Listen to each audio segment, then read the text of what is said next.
Aloha ohana. I hope you guys are all having a wonderful week.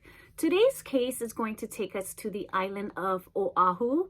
It is a solved homicide case, and by far, this is the most frustrating case I have covered on my channel since I started doing true crime.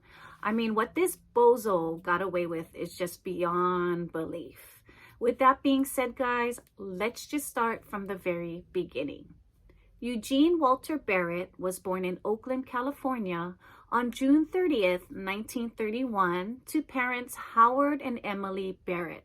Eugene was the oldest of two sons, and while there's very little known information about Eugene's childhood, I did learn that when Eugene was about 1 year old, the family did pick up and move to Hawaii, specifically on the island of Oahu.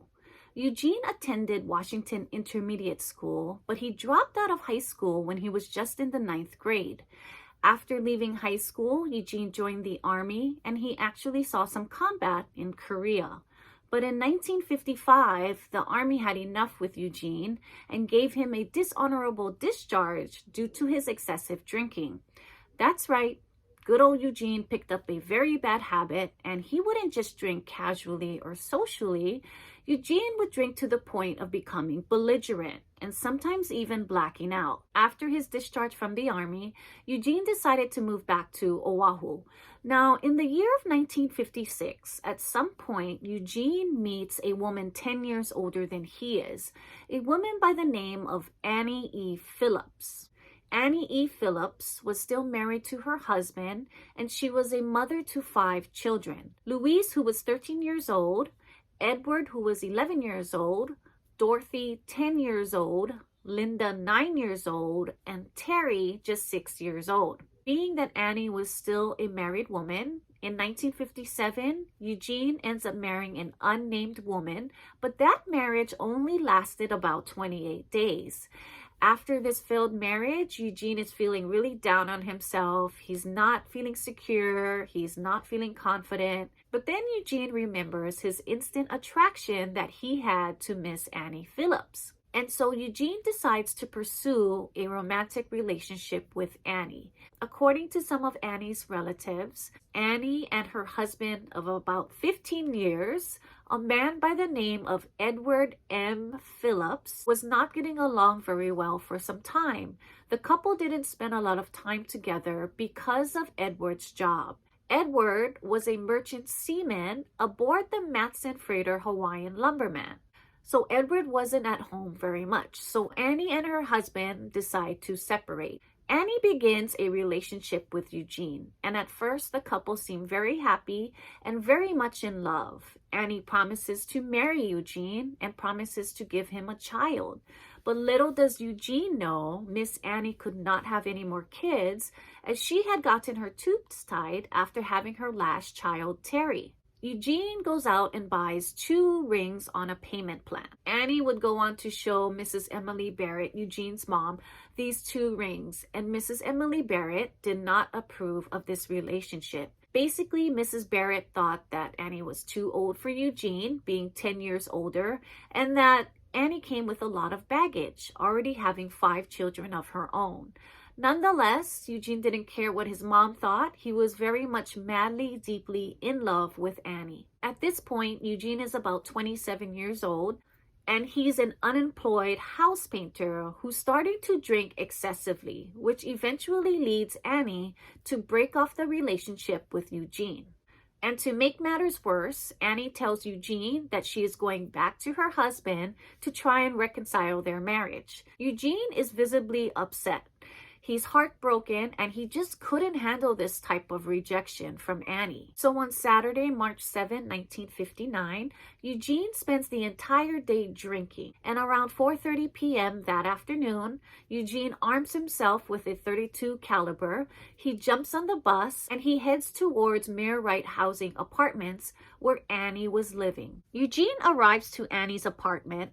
He lets himself in, walks right into Annie's bedroom, and while Annie is tending to her youngest child, Terry, without saying a word, Eugene shoots Annie at least 6 times. Annie's brother, Joseph Correa, was also in the apartment, but Joseph was across the hall in another bedroom with Annie's oldest child, Louise, and a friend, Catherine Kapukui.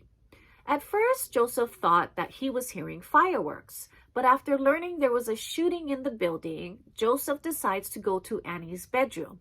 When he goes into Annie's bedroom, Eugene points the gun towards Joseph and says, quote, "If you take one more step, I'll kill you too," end quote.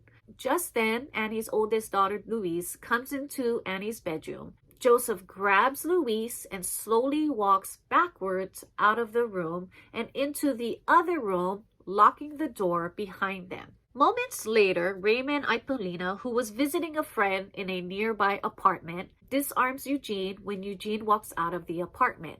Eugene doesn't resist and says, quote, "I surrender," end quote. Just then, Joseph is also out of the apartment, and Joseph tells Eugene, quote, "You're satisfied you've killed my sister," end quote. To which Eugene had the nerve to say back to Joseph, quote, "She deserves it," end quote. And that is when Joseph begins to beat up Eugene. When police arrive, they arrest and question Eugene.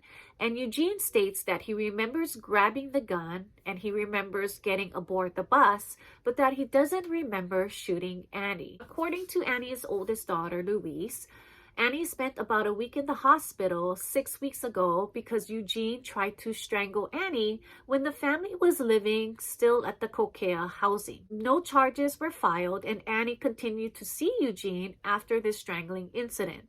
Annie succumbs to the 6 gunshot wounds and eventually passes away.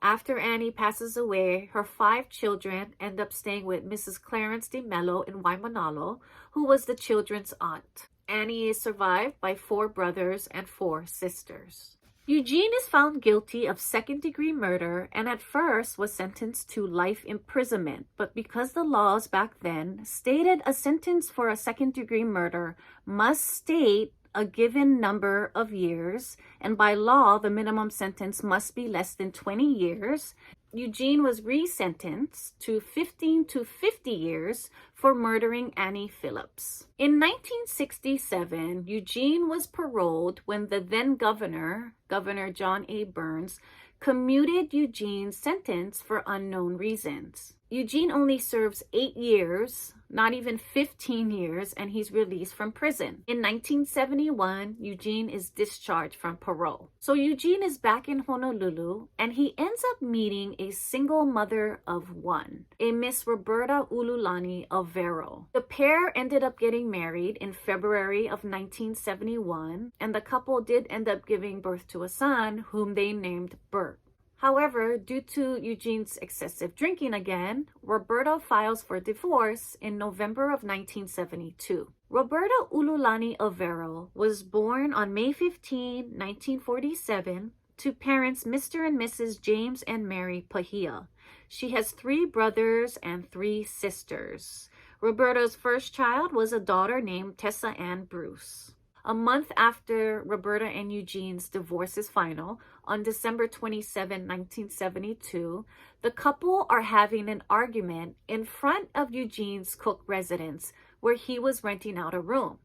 The argument became so heated that Eugene pulled out a knife and ends up stabbing Roberta to death. Some sources that I've read said that this incident took place in 1973 versus 1972. Some other sources also say that this incident took place at the Hawaii Hotel where Roberta was living at the time.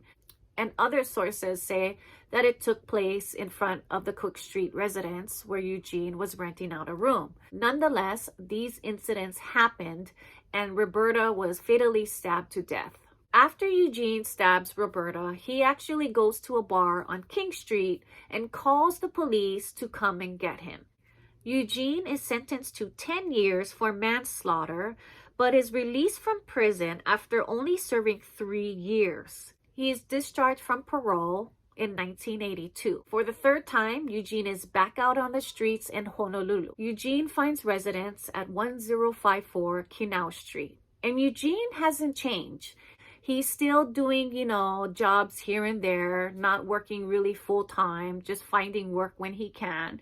He's still drinking excessively, and he's still showing unstable, emotional, erratic behavior. Across from Eugene's apartment lived 41-year-old Donisha Roxanne Kastner, who herself struggled with substances and experienced sexual abuse. But she was trying to do right by her 7-year-old son, Ethan, who she was allowed to look after. According to sources, the mom and son duo enjoyed going kayaking whenever they had the time. Donisha Kastner, better known as Roxanne, is described as a caring mother. She was everyone's friend, the first to greet a stranger, and always the life of any party. According to her husband, Jim Kastner, Roxanne was a struggler, battling alcoholism, trying to turn her life around and find redemption. Jim and Roxanne got married in 1980. They welcomed a baby girl who only lived for 90 minutes. Their second and last child was a son whom they named Ethan. Although Jim and Roxanne lived in separate homes because Jim couldn't really handle Roxanne's ongoing battle with alcoholism, the couple did speak to each other and see each other pretty much every day. The couple would take their son Ethan on camping trips and to the movies.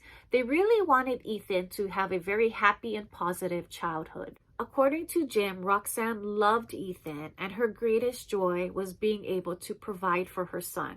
Roxanne lived in the apartment next to Eugene, and Roxanne was never romantically involved with Eugene, although Roxanne's friendly gestures toward Eugene would be taken as something more than it was. I read in one source that Eugene was frustrated because, Roxanne would flirt with him. One time, apparently, allegedly, she went over to Eugene's and was flirting with him, and, Eugene thought that they were going to have relations, but that Roxanne, put on all her clothes and changed her mind. And so according to Eugene, he felt like that he was being played by Roxanne, and that Roxanne would bring home all these other guys, and that Eugene could hear Roxanne, in the bedroom with other men, if you know what I mean.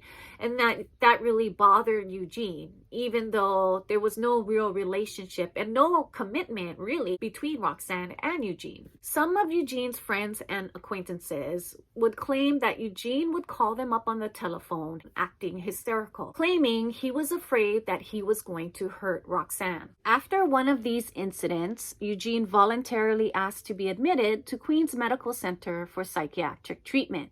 He remained in treatment until early August of 1995.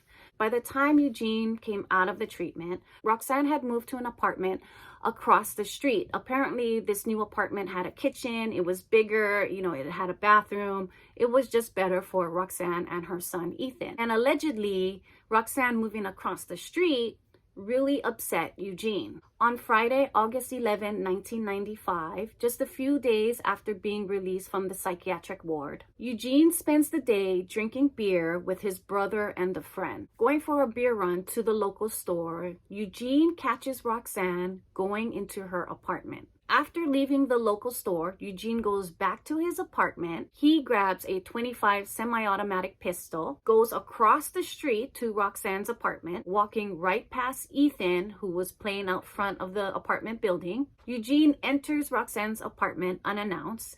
He walks into Roxanne's bedroom, and when Roxanne turns to face Eugene, Eugene shoots Roxanne twice in the head and turns around and leaves the room. Little Ethan sees Eugene leaving the apartments, and he goes and checks on his mom, and he finds his mom lying dead on the floor. Seeing his mom lying dead on the floor, Ethan starts to cry, and he immediately picks up the telephone and calls his father, Jim Kastner, and tells his father everything that he had witnessed. Jim then turns around and ends up calling the police. Roxanne was brought to Queens Medical Center, but succumbed to her injuries later that day. Police examines the crime scene, and they end up finding the murder weapon. It was a gun that was actually reported stolen back in 1989. Eugene had dumped the gun near the apartment complex. However, Eugene had dug out and he was nowhere to be found. So the police end up issuing an arrest warrant for Eugene Barrett. The following day, Eugene goes to Columbia Inn and he pleads with the manager, asking the manager to call the police so that he can turn himself in peacefully. The manager eventually complies and calls the police, and Eugene is arrested. This time, Eugene was held on a $120,000 bail. Eugene is charged with murder, theft, and unlawful possession of a firearm. Eugene pleads not guilty. At the preliminary hearing, Ethan testified against Eugene, making Ethan one of the youngest witnesses to take the stand in Hawaii's history. In the meantime, Eugene announced through his attorney he wished to remain incarcerated until he could deal with his problem. The judge revoked his bail, and Eugene sat in jail until his trial. At the trial, Eugene's defense claims that Eugene reacted this way because Roxanne mistreated him and that Eugene snapped, killing her in a fit of rage. Luckily, the jury didn't believe any of this BS and found Eugene guilty on all counts, resulting in an automatic life sentence. Judge Wendell K. Hubby imposed a 40-year, that's 40-year minimum before Eugene could be eligible for parole. There was a lot of controversy around this trial because this was Eugene's third murder charge. But the Hawaii Paroling Authority and Hawaii's laws back then were different. After sentencing, Eugene was transferred to a facility in Oklahoma where he spent majority of his prison term.